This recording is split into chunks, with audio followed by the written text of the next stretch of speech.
Hello बच्चों, कैसे हो आप सब। आई होप आप सब अच्छे होंगे। आई होप आपने मेरी पहले वाली कहानी सुन ली होगी, दो हंसों की कहानी। बहुत ही प्यारी स्टोरी थी। तो इसी के साथ मैं आज आपके लिए दूसरी स्टोरी लेकर आई हूँ, जिसका नाम है चूहिया के स्वयंवर की कहानी।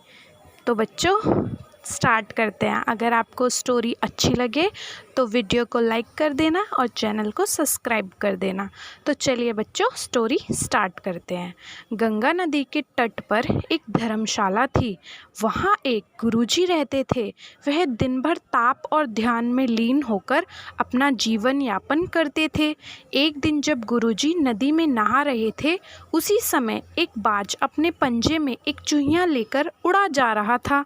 जब बाज गुरुजी के ऊपर से निकला तो चूहिया अचानक बाज के पंजे से फिसलकर गुरुजी की अंगुली में आकर गिर गई।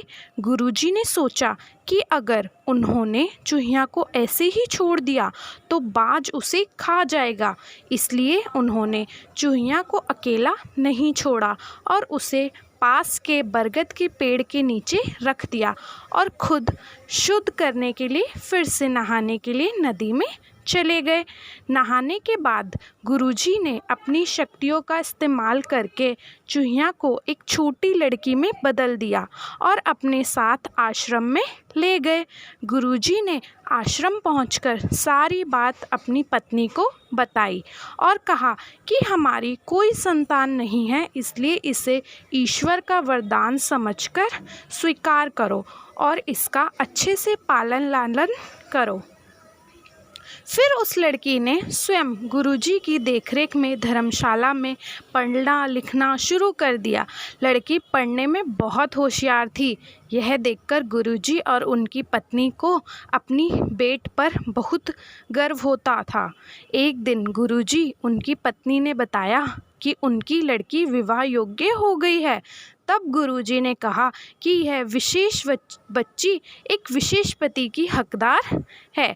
अगली सुबह अपनी शक्तियों का उपयोग करते हुए गुरुजी ने सूर्य देव की प्रार्थना की और पूछा, हे सूर्य देव, क्या आप मेरी बेटी के साथ विवाह करेंगे। यह सुनकर लड़की बोली, पिताजी, सूर्य देव पूरी दुनिया को रोशन करते हैं, लेकिन वह असहनीय रूप से गर्म और उग्र स्वभाव के हैं। मैं उनसे शादी नहीं कर सकती। कृपया मेरे लिए एक बेहतर पति की तलाश करें। गुरुजी ने आश्चर्य से पूछा, सूर्य देव से बेहतर कौन हो सकता है। इस पर सूर्य देव ने सलाह दी कि आप बादलों के राजा से बात कर सकते हैं। वह मुझसे बेहतर हैं क्योंकि वह मुझे और मेरे प्रकाश को ढक सकते हैं। इसके बाद गुरुजी ने अपनी शक्तियों का उपयोग करते हुए बादलों के राजा को बुलाया और कहा, कृपया मेरी बेटी को स्वीकार करें। मैं चाहता हूँ कि अगर मेरी बेटी की स्वीकृति हो तो आप उससे शादी करें। इस पर बेटी ने कहा, पिताजी, बादलों का राजा काला, गीला और बहुत ठंडा होता है। मैं उससे शादी नहीं करना चाहती। कृपया मेरे लिए एक बेहतर पति की तलाश करें। गुरुजी ने फिर से आश्चर्य से पूछा, भला बादलों के राजा से भी बेहतर कौन हो सकता है। बादलों के राजा ने सलाह दी, गुरुजी, आप हवाओं के भगवान वायुदेव से बात करें। वह मुझसे बेहतर हैं क्योंकि वह मुझे भी कहीं भी उड़ा सकते हैं। इसके बाद गुरुजी ने अपनी शक्तियों का उपयोग करते हुए वायुदेव को बुलाया और कहा, कृपया मेरी बेटी के साथ विवाह स्वीकार करें अगर आपको चुनती है तो।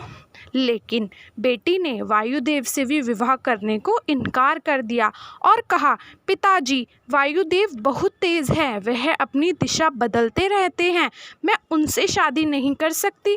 कृपया मेरे लिए बेहतर पति की तलाश करें। गुरुजी ने फिर सोचने लगे, वायुदेव से भी बेहतर कौन हो सकता है।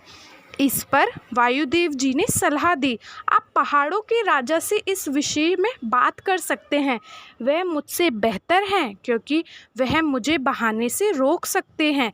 इसके बाद गुरुजी ने अपनी शक्तियों का उपयोग करते हुए पहाड़ों के राजा को बुलाया और कहा, कृपया मेरी बेटी का हाथ स्वीकार करें। मैं चाहता हूँ कि अगर वह आपको पसंद करती हैं तो आप उससे शादी करें। फिर बेटी ने कहा, पिता, पहाड़ों के राज बहुत कठोर हैं, वे आंचल है, मैं उनसे शादी नहीं करना चाहती, कृपया मेरे लिए एक बेहतर पति की तलाश करें। गुरुजी फिर सोचे, पहाड़ों के राजा से भी बेहतर कौन हो सकता है। पहाड़ों के राजा ने सलाह दी, गुरुजी आप चूहे के राजा से बात कर देखिए, वह मुझसे बेहतर हैं क्योंकि वह मुझ में छेद कर सकते हैं। आखिर में गुरुजी ने अपनी शक्तियों का उपयोग करते हुए चूहे के राजा को बुलाया और कहा, कृपया मेरी बेटी का हाथ स्वीकार करें, मैं चाहता हूँ कि आप उससे शादी करें अगर वह आपसे शादी करना चाहे। जब बेटी चूहे के राजा से मिली तो वह खुश होकर शादी के लिए राज़ी हो गई। गुरुजी ने अपनी बेटी को एक सुंदर चूहिया के रूप में वापस बदल दिया। इस प्रकार गुरुजी की बेटी चूहिया का स्वयंवर संपन्न हुआ। कहानी से सीख हमें यह मिलती है, जो जन्म से जैसा होता है उसका स्वभाव कभी नहीं बदल सकता। बच्चों, आई होप आपको ये स्टोरी बहुत अच्छी लगी होगी। अगर आपको स्टोरी अच्छी लगी हो तो प्लीज़ वीडियो को लाइक कर देना और चैनल को सब्सक्राइब कर देना। नेक्स्ट वीडियो में मिलते हैं, ऐसी मैं आपके लिए प्यारी प्यारी वीडियोस लाती रहूँगी। थैंक यू बच्चों, बाय बाय।